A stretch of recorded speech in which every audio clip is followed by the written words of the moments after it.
Hello everyone, JesterGio here. Welcome back to another installment of First Look. I apologize for being gone for quite a while. Call of the Abyss has taken up a lot of my time recently. However, I am back and am ready to start talking about the game again. Fittingly, by the time this video is out, the new essence for the Fire Investigator will be in the game.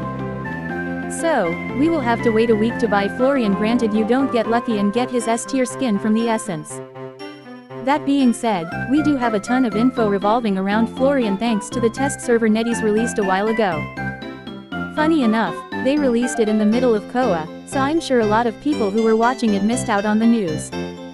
Thankfully, there was still a lot of activity within the test server during that moment he was out, so we were able to see him in action. Additionally, NetEase released a few balance changes for him in the test server, and I'm sure more will come before launch. So let's stop stalling and actually talk about Florian, shall we?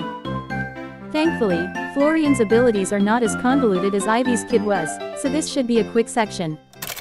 Florian starts the match with 2 airbags, which he can deploy onto the map. Once deployed onto the map, the airbag will expand. During that time, any characters who are near the airbag as it expands will be knocked back. Once the airbag is completely filled, it acts like an obstacle and cannot be passed through if put on certain gaps. Survivors can run into these airbags to squeeze them before propelling them up to 9.6 meters, while other survivors will have a 15-second cooldown per bounce. Florian only gets a 10-second cooldown. Survivors can also deflate these airbags if they want, allowing Florian to reclaim these airbags while on the floor. Hunters can step on deflated air or charge attack inflated airbags to permanently destroy them.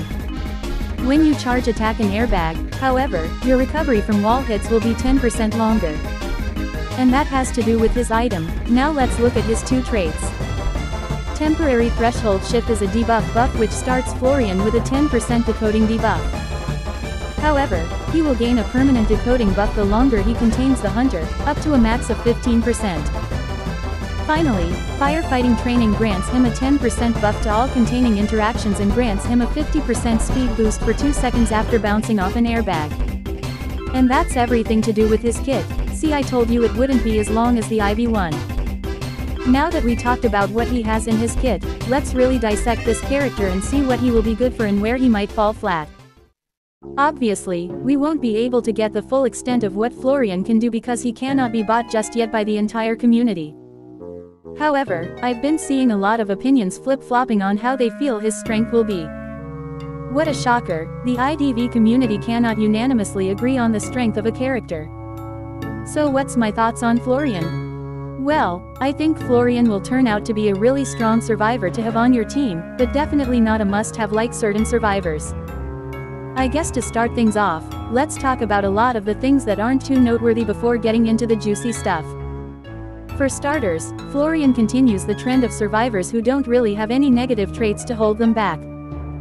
In fact, it's kinda laughable how much NetEase just loves to slap on a 10% decoding debuff and just call it a day. In this case, however, they decided to spice it up a bit by adding a way for Florian to revert this downside. The longer you contain the hunter, the less punishing your already tame decoding debuff will become until it eventually becomes a 5% decoding buff. Now, don't get me wrong, 5% is not such an overwhelming number to deal with compared to the other decoders. However, I feel the virtue of a decoding debuff being deleted from a support-contained survivor is a bit weird. And before you said this is exclusive to containment and there's no likelihood you can shake off the hunter, there are alternative ways to gain containment time.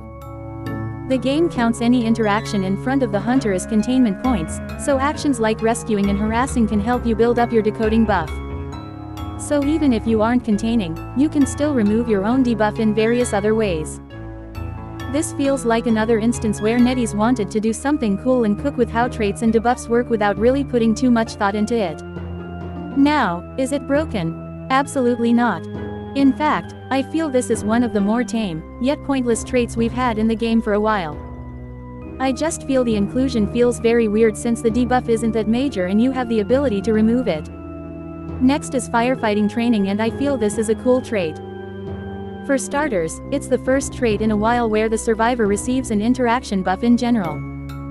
The last character who had an overall kiting buff into their kit was Batter, who released 4 years ago, so having another character with a kiting buff is cool to see. Other than that, it's nothing too big to talk about, it's only 10% after all. It's just a really good trait to have in those raw kiting situations. What is very important, however, is the 50% speed boost when bouncing off these airbags, and I feel now is the best time to talk about these airbags. In my opinion, I think the airbags are a very versatile tool and a very overlooked tool in the eyes of the community. When it was announced they were making it so the airbags can be stepped on by the hunters, a lot of people jumped to call it an overall nerf to Florian without taking his kit into consideration. For instance, the pushback airbags grant when inflating. Now, on a surface level, it acts like Arrow's pushback when he used hover, which doesn't sound very strong on paper. However, what makes this pushback so impactful is the fact that you can activate it from a distance. Pushback may not be as strong as stuns or knockback, but it does have some incredible uses. I'm sure we all know that little girl tech where she can rescue while pushback is happening without being cancelled out of rescue. Now, I'm not sure if Florian's pushback works the same since nobody has ever done this before. In the case it does, this can really help him in terms of rescues. This pushback can also be insanely helpful for cancelling hunter abilities like teleports or BQ's mirror. It also just helps by an extra amount of distance if the hunter gets pushed back, so it's overall a decent mechanic. Another good mechanic is the overall wall mechanic the inflated airbags have. There is so much potential and so much time you can waste with this one simple mechanic, it's a shock people find this fairly weak. Sure, if used in the open, it doesn't really do much because the hunter can simply walk around in. However, placing it in narrow corridors and doorways is where the airbags truly shine. With the recent changes, they made the airbags bigger when inflated and it takes even longer for the hunter to recover from hitting them. This makes these airbags amazing for area denial purposes and can buy so much time for yourself as the hunter pops them.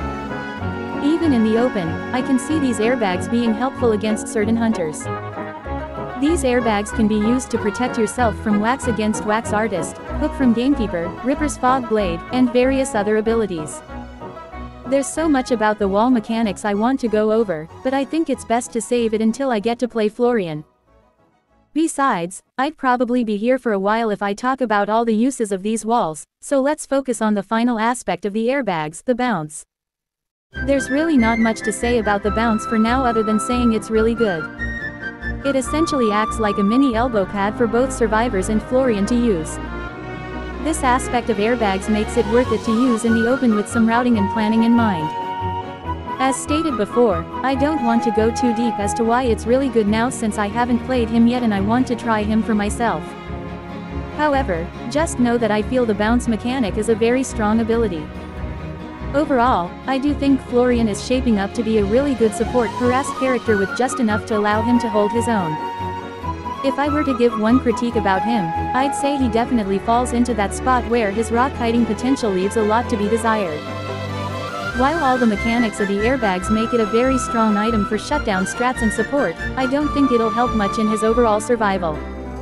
Nevertheless, I do think his overall kit is just enough to allow him to hold his own, so it's not something I'm worried about. I've also seen complaints about how his airbags are easy to break and how it isn't fair that he only gets 2 airbags. Once again, need to play him for myself before I judge, but I think the airbag limit is overall fine. Final thoughts, I think Florian is a very balanced survivor who has a lot of potential to his kit and can be really strong, but might not be the best in terms of containment. With that said, I think that covers everything I want to say about my first thoughts on Florian. The next video will be a video on Florian himself and will be a more coherent video on his kit. Once again, I'm sorry I've been gone for a bit and I promise that video will not take long to come out. Until then, however, thank you so much for watching and I hope to see you all next time. Hold it!